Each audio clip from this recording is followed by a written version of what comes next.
Hello and welcome back to Full Count, where I am ranking the teams from 30 to 1 all the way up until opening day.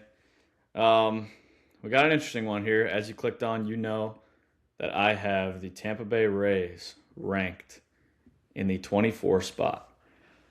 Um, I think their roster's better than spot number 24 for sure, but it's the division for me, and is the hardest division in baseball. All four of the other teams got better, and I'm not sure that the Rays got any better. So, I mean, their additions like Gavin Lux. Well, I mean, I'll get into that very soon. But anyways, not great additions. I don't think they got much better. Cedric Mullins, whatever. But we'll basically get into it. I'll go through the batting order, talk about all the guys, if I like them, if I don't like them. Um, and yeah, that's what it's gonna be. Tampa Bay Rays. And number 24, let's get into it. Oh, actually, before I get into it, this video is sponsored by SeatGeek. Check out the code over there. It's Guy Sports. Feel free to use it. $20 off your first purchase on SeatGeek. So if you've made a purchase already, just get a new email. I know you have extra emails. Put in a new email, make a new account, and get your $20 off your next Tampa Bay Rays ticket. All right, now we're going to get into it. So this lineup is it's a good lineup. It's a good lineup. It's top heavy for sure though, but we'll get into it. So leading off, playing second base, they've got Gavin Lux. I'm not a huge Gavin Lux guy, as I kind of mentioned in the intro here. He's not an amazing hitter and isn't great with the glove. That being said, he has a really good eye at the plate. He doesn't really chase anything. He also doesn't really whiff a whole lot, and he takes his walks, so that's why he's in the one spot. He's a solid bat. I just wouldn't want him leading off for my team. Last season, Gavin hit 269 with a 350 on base and a 374 slug. He had 5 homers and 28 doubles, which is impressive in 140 games, I guess. It was a solid year. Just nothing that's going to wow you at all, I would say. Gavin Lux is just one of those players. He's not going to wow you. And that's why I wouldn't want him in my one hole. You don't want this guy leading off your games. I think if he was in the 6th spot, maybe you're like, okay, Gavin Lux, yeah. Like, this is deep lineup, maybe. I don't know. Some people might say that. But, yeah, not a big fan of the one spot here. In the 2-hole, DH, Yandy Diaz. Yandy is easily one of my favorite players in the league. He's just so good at hitting. Like, he is so good at hitting. I could say that 500 times and it wouldn't be enough. So good at hitting. I don't know how else to put it. Like, he has the power tool, the contact tool. He doesn't strike out. He doesn't chase. He hits the ball as hard as anybody in the sport. I think he's one of the most underrated players in the entire sport. He's just so good. Last season in 150 games, Yandy hit 300 with a 366 on base and a 482 slug for an 848 OPS. Like, this dude is so good. He hit 25 homers and 29 doubles. He pretty much does this every year, too. It was a career high in the power department, like career high homers, but he's always going to hit right around 300 every year. He's just so good. I absolutely love Yandy Diaz. So underrated. There's nothing else I can say. He's so good. That's literally all. In the 3-hole, you got first baseman Jonathan Aranda, or Aranda. I don't really know what the correct one is, but if Jonathan Aranda was healthy last year, you're talking about a guy who would have had Yandy Diaz production, and you know how much I just talked about Yandy Diaz. Jonathan was awesome in the 106 games he played last season. He hit 316 with a 393 on base and a 489 slug for an 883 OPS. He doesn't hit. He hit 14 homers and 22 doubles, 117 hits in 106 games. Like, he just raked last year. He does strike out, and his bat speed actually isn't crazy high by any means, but he was 96th percentile in hard hit rate. So, doesn't really matter if the bat speed's not great. He clearly finds the barrel. 94th in exit velo. His expected stats were incredible as well. So I don't think it was a fluke year. Aranda's legit, and he's here to stay. This 2, this 3, and getting into this 4 is the best 2, 3, 4 in baseball, you could argue. It's probably not, but Jesus Christ. Junior Caminero, third base in the 4 spot, batting cleanup. Not enough people talk about how good Junior Caminero was last season. 154 games, Junior hit 45 homers and 28 doubles. He slashed 264 with a 311 on base and a 535 slug for an OPS of 846. He's only 22 years old, folks. The dude is nuts. He was 100th percentile in bat speed, 92nd in hard hit rate, and exit velo. He's not a great defender at third, but it doesn't matter. He's so good with the bat. This guy brought so much value last year. I do expect a bit of regression for Junior this season, though. He doesn't take his walks. He chases a lot as well. I don't think that season is repeatable for really anyone. It's not a diss on him.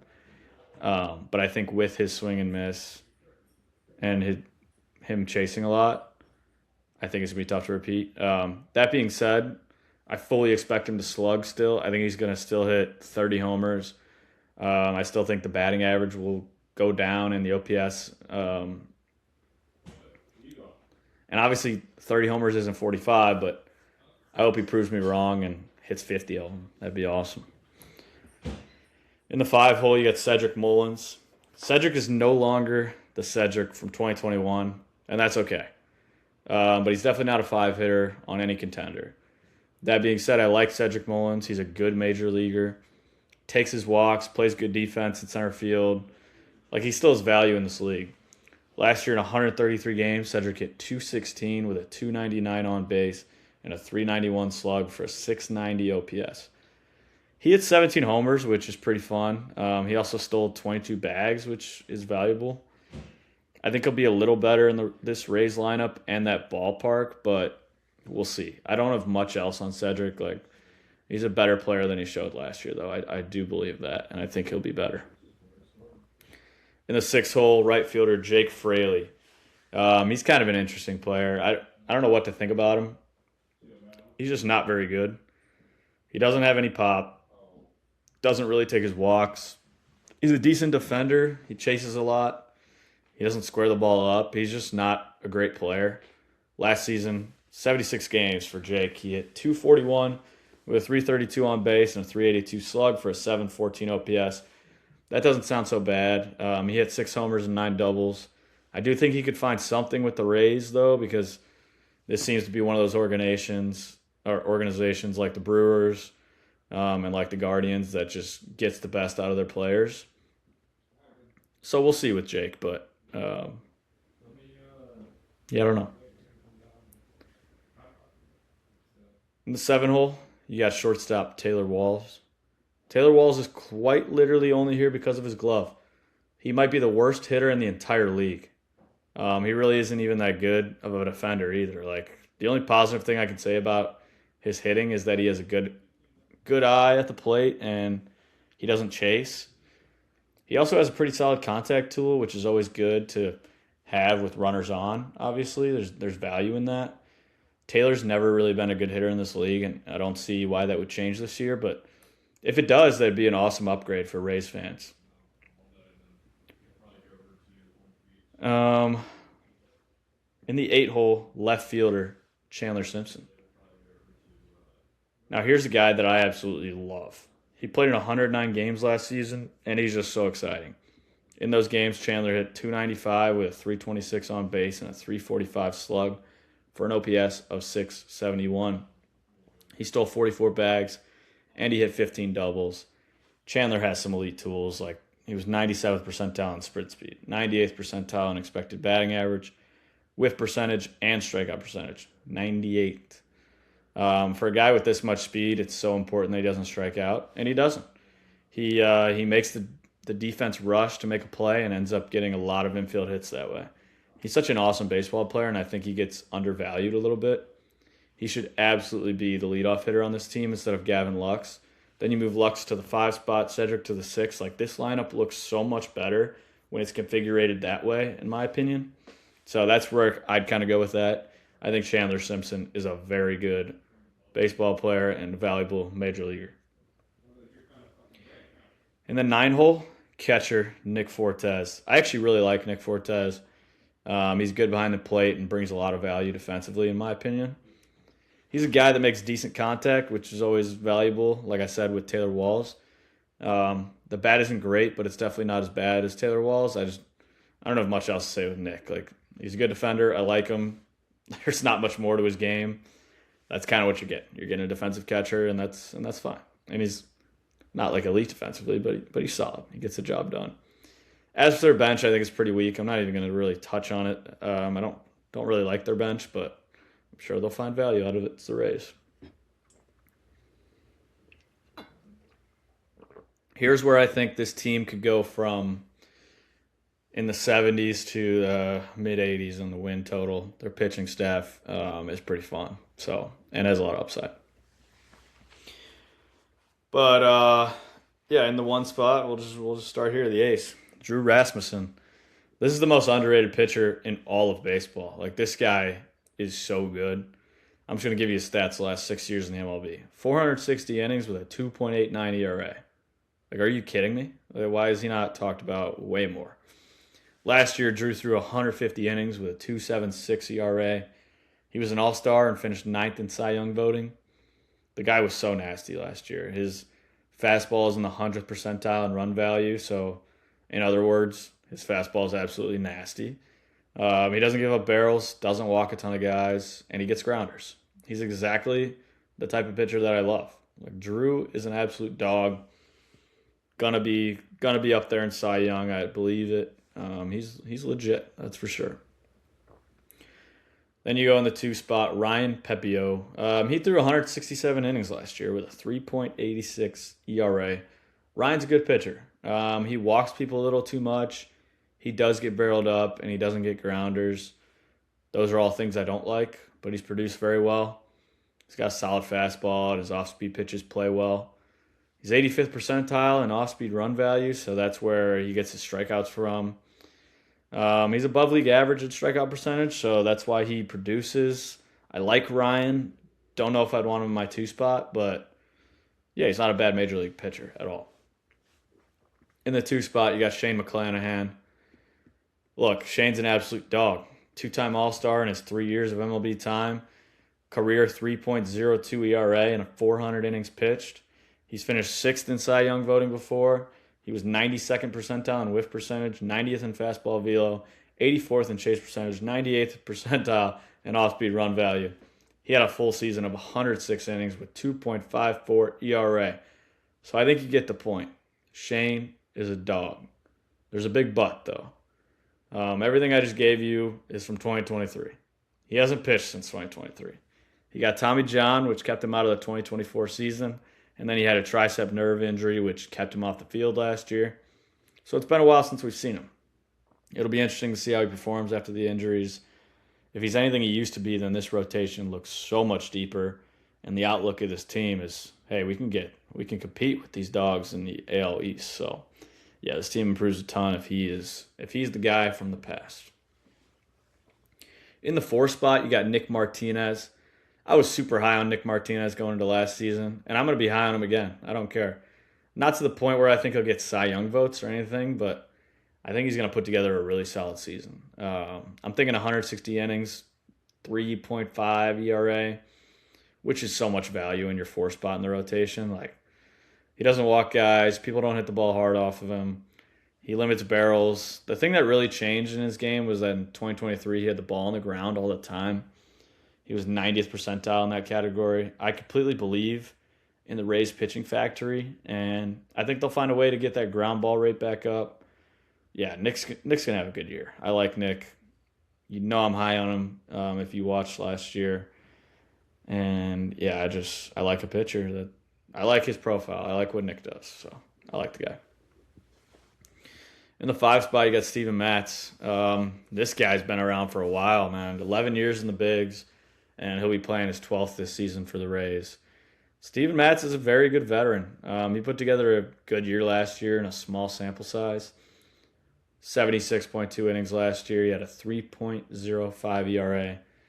This guy's elite at throwing strikes. That's what he does. He throws strikes. He pounds the zone, at least last season. Steven was 99th in 99th percentile in walk percentage. So he just doesn't walk guys. Like I said, he fills up the zone. I absolutely love that in a starting pitcher. He was a bullpen guy last year, though. He only made 2 starts. He doesn't strike guys out, doesn't get a lot of whiffs, but every other part of the game is stuff I like, especially for the 5-hole. Maybe he found something in that bullpen. That happens a lot where starters go out to the bullpen, they find something, they come back, and you're always out there tinkering if you're in the bullpen. Like all those guys out there, they're always talking, pitching with each other, and they're thinking about new ways to attack. So, yeah, I think bullpen helped him out a lot, and obviously he produced with it. 3.05 ERA will play. A couple guys in the bullpen, Griffin Jacks. He's with Team USA right now. They actually just watched him do an interview. He's awesome. Edwin Uceda, I think, will also be competing for that closer role. So, yeah, Rays, man, they're always going to figure it out. They're just one of those organizations. Over under 77.5 wins, though, is something that I don't know what to think about it. It's such a good division they're in, and that's what scares me. 77.5 wins. I know you don't play every game against your division, but it is a tough division. I feel like I have them right around 80, but they could also really, they're a couple injuries from looking terrible. No, I'm going to go the over. 77.5, I'm taking the over. Rays fans, if you're watching it, I don't know why I had you ranked so low. I think this team's good. The AL East worries me. It's such a good division, and it got so much better. I